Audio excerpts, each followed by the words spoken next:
بسم الله الرحمن الرحیم. السلام علیکم. نن که خیری مونږه د دې چپټر اخرنی دوه ټاپک وکړو چې یو د فلوروجین او بل د ورنلایزیشن. فلوروجین ټاپک ته ولګورئ. فلوروجین زموږ سره یو فلاورینګ هارمون دی.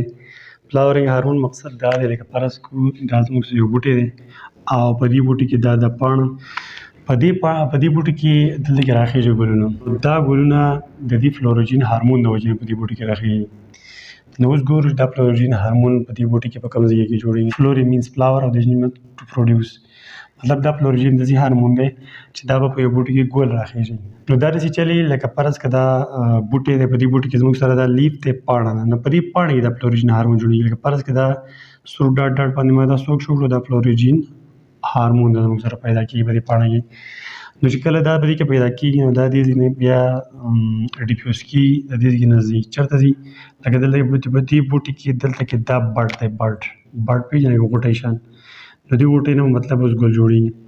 نو چې کله دا هارمون دلته راورسېږي دلته، نو د دې هارمونو په مدد سره به دا ځای مطلب فلاور به انیشیټ کړي، مطلب د ګل د جوړېدو هغه پروسس به سټارټ کړي او د دې بډ نه به بیا په فیوچر کې وروستو بیا ګل راخیږي. نو دا زموږ یو هارمون فلوروجین هارمون دی، په پاڼو کې جوړېږي. په پاڼو کې جوړ شو نو دې پاڼې نه به دا ډیفیوز کېږي. کوم ځای کې ته به ځي فلورل بډ، کومه غوټۍ چې په کوم ځای کې چې هغه غوټۍ چې په کوم ځای کې باندې به ګل راخیږي هلته به ډیفیوز شي، هلته به لاړ شي، هلته کې به د دې هارمون د وجې نه دلته ګل راخیږي. ها د دې نه علاوه زموږ سره بل ټاپک چې نن کوم دی هغه دی ورنلایزیشن.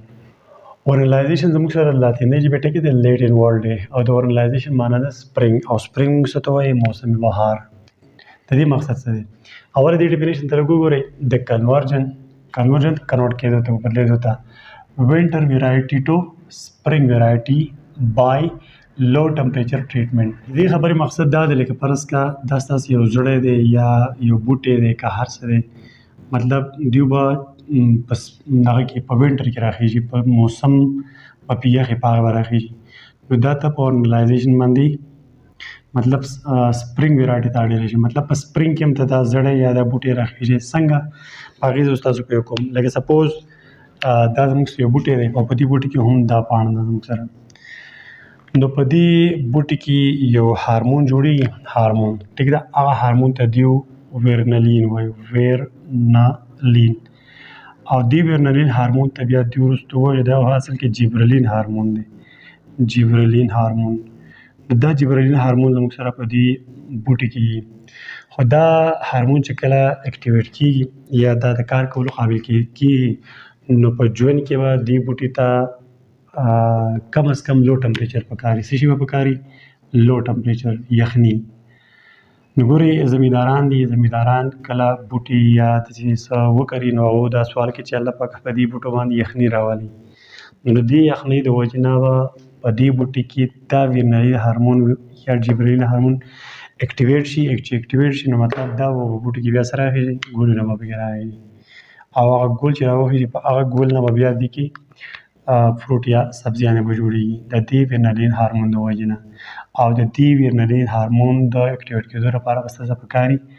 لو ټمپریچر. ګوره دا زموږ سره لو ټمپریچر د دې لپاره یو سټیمولس دی، سټیمولس. او سټیمولس تاسو آلریډي پېژنئ، مطلب محرک چې یو شی په حرکت کې راولي. نو اوس ګورو چې د دې بوټي کم پارټ دی. په دې بوټي کې مختلف پارټس دي که نه، لکه زیلې دي، تنه ده، پاڼه ده او دا پکې ګل دی او بل پکې فروټ هم کېدی شي. نو د کم په کم ځای کې به لکه دا لو ټمپریچر ریسیو کوي چې هغه دې ته راورسي، دې هارمون ته راورسي. نو هغه دوه ځایونه په بوټي کې کېدی شي. لکه فرض که یو شوټ کېدی شي شاخونه، او بل که بوټی سیډ خو مطلب ځانه سیډ یې که نه عام چې په کور کې چا څه پروت وي نو سیډ کې بیا سیډ ایمبریو نه، سیډ ایمبریو هغه هم دا ستاسو سیډ ایمبریو کې مطلب دا لکه دا سیډ دی په دې کې دا ایمبریو ده. نو دا ایمبریو به دا کولډ ټمپریچر ریسیو کړي او یا ستاسو دا بوټی دی په دې بوټي کې دا شاخ دی، دا شاخ نو دا شاخ به دا لو ټمپریچر ریسیو کوي او دې بوټي ته به میلاوي که د بوټي نه به بیا راځي دې ورنلین هارمون ته یا په دې زړی چې کوم ورنلین هارمون دی دې ته به راورسي، دا به اکټیویټ شي. مطلب د دې په وجه باندې به بیا بوټي فلاورینګ یا ګلونه به ورکوي. ګورئ اوس زموږ سره بعض داسې بوټي دي چې هغو لپاره لو ټمپریچر خامخا پکار دی. دغه خبره نور پکې څه نشته دی، د لو ټمپریچر خبره ده. نو په دې خبره باندې یا په دې د باندې باقاعده ایکسپریمنټ شو لیسن کو نیو ساينټیسټ په 1928 کې د په غنمو بوټي باندې لکه ایکسپریمنټ کړو. نو دغه ټمپریچر کم از کم څومره پکاري؟ بیسټ ټمپریچر د بوټي لپاره څومره پکار ورنلایزیشن لپاره 4 ډیګري سنټیګریډ پکار دی. ټیک ده. او دا ټمپریچر دی ته ډیوریشن دی څومره پکار دی؟ 4 ورځې نه واخله 4 ډیز نه واخله د 3 منث پورې. بعضې به داسې بوټي چې هغو له به 4 ورځې یخني پکاري، بعضې به داسې چې 5 ورځې، بعضې به چې میاشت، بعضې به 2، بعضې به 3. کم از کم 4 ورځې یخ ټمپریچر بوټي ته پکار دی د دې ورنلین هارمون د اکټیویټ کېدو لپاره، او زیاته سے زیاده 3 میاشتې یخني به پکار دغه بوټي له. نو د دې ورنلایزیشن په مدد سره به اوس مونږ وینټر ویرایټي به سپرینګ ویرایټي ته اړیلی شو. په دې باندې اوس لږ ځان پوهېږي راشي ولا شاباش. لکه فرض کړو دا زموږ سره 2 علاقې دي، یو دی عام لینډ عامه ساده ځمکه، او بل دی داسې لینډ دی چې سنو لینډ. سنو لینډ څه ته وایي؟ چې مطلب هلته کې واوره پرته ده. په دې لینډ کې دا کومه ځمکه چې ده دلته مطلب واوره نشته. نو که فرض کړه هغه غنم بوټي دی نو غنم بوټي په سپتمبر اکتوبر کې په دې یخنۍ کې خلک کري که نه، لکه دا تا ځمکه ده، په دې ځمکه کې دا غنم وکرل. نو دوی ته خو قدرتي طور باندې انوایرمنټ د یخ ټمپریچر ملاویږي. نو چې دوی ته یخ ټمپریچر ملاو شو نو دوی به بوټي راوبخي. دا قدرتي خبرې دي، مطلب لو ټمپریچر درته ملاو شو.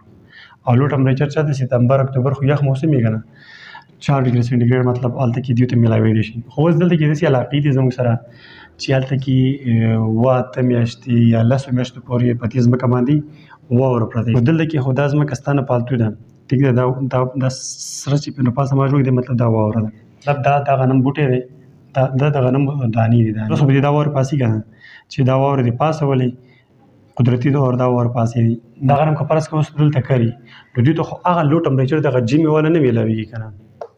نو دا مطلب دا دی چې دا بوټي دا د غنمو دا دانې به دلته نه راخېږي، غنم به دلته نه راخېږي. نو څه به کوي؟ په لیبارټرۍ کې دې بوټو له لو ټمپریچر ورکړه، یخې که مطلب هغه بوټو باندې منحصره ده چې هر بوټي له ځان ځانه ټمپریچر پکاري. 4 ډیګري سنټیګریډ پورې مطلب بیسټ ټمپریچر دی د دې ورنلین هارمون د اکټیویټ کېدو لپاره. نو په لیبارټرۍ کې دا غنم ټول یخ کا چې یخې کا نو دغې کې به ورنلین هارمون دلته کې بس اکټیویټ شي. چې اکټیویټ شي نو دلته یې وکره، چې وکره نو دلته په سپرلي کې یا په ګرم موسم کې هم ته ځانله دا غنم راخېژولی شي. په څه باندې؟ په لو ټمپریچر ټریټمنټ باندې. تاسو ته ما وایي چې لو ټمپریچر ټریټمنټ دې ته وایي چې د ورنلین د هارمون د اکټیویټ کېدو لپاره د دې بوټو ته د خپل لایف سایکل کې کم از کم د لو ټمپریچر یو ورځ پکار دی، یخني ولا پکار دی. نو دلته کې د سنو لینډ او د عام لینډ ما تاسو ته خبر په عام لینډ کې خو ته په اکتوبر سپتمبر کې غنم وکره، هغه ته په قدرتي یخ ټمپریچر ملاو شي، هغه ځای کې چې کم ورنلین هارمون دی هغه اکټیویټ شي او بوټي به راختل شروع شي. اوس زموږ سره داسې علاقې دي چې هلته کال سر مطلب په یو کال کې 9-10 میاشتې واوره پرته وي. د هغه ځای نه که ته اوس دغه واوره درتي ته وردرې شي هغه ځمکه ځان له کري غنم پې کري، نو دغه غنم په دغه ټایم کې مطلب کله چې واوره پاسې دي مطلب دلته به ډېرې ګرمي موسم وي که نه، یخ ټمپریچر به یخ نه وي، نو دا غنم دلته نه راخي. نو دې لپاره به دا غنم ته په لیبارټرۍ کې یا په کور کې یا یخ ټمپریچر به ورله ورکړي، چې یخ ټمپریچر دې ورله ورکړو نو دلته یې وکړو نو د دې په شان دا بوټي به دلته هم راوخېږي. په سپرینګ یا په ګرمۍ کې دا غنم تازه نه راوخېژول. د ورنلایزیشن هم دغه خبره ده چې لو ټمپریچر په مدد سره د وینټر ویرایټي کنورټ کولی شي سپرینګ ویرایټي ته. په هغې باندې ما تاسو دلته پوهه کړئ. او بل ما دا خبره تاسو ته وکړه چې مطلب په دې باندې بعضې بوټي ته په ډېر زیات مقدار کې ځانه راخېژولی شي په ځمکه باندې، لکه دا ځمکه دا څه کمه پرېوځي نو دلته کې خو لو ټمپریچر دی، واوره ماوره نشته دی، خو لو ټمپریچر درته ملاویږي. خو دلته کې ځمکه ده ډېره ځمکه ستا نه دغه نیوله دی، واوره نیوله، په واوره کې خو کار کیدی نه کېږي که نه. دغه ورځ به واوره به یوه ورځ پاسي چې درې شوه نو بس دغه غنم خصوصا غنم نه تیار، د غنم یخ کا د دانې زړې او را دلته وکړه نو تاسو به مطلب دلته هم ستاسو کراپ وشو د غنمو فصل وشو، دلته به هم وشي. داسې نور واوره علاقې کې هم ته فصل راخېژولی شي. نو دا د یو اهم امپورټنس دی د دې ورنلایزیشن. دا ټولې خبرې شوې زموږ سره د فلوریجین د هارمون په باره کې او بل دی د ورنلایزیشن په باره کې. امید کوم تاسو په دې ټاپک پوه شوي. دا د دې چپټر اخرنی ټاپک و، انشاءالله په بل نوي چپټر کې به ملاقات کوو. تھینک یو، الله حافظ.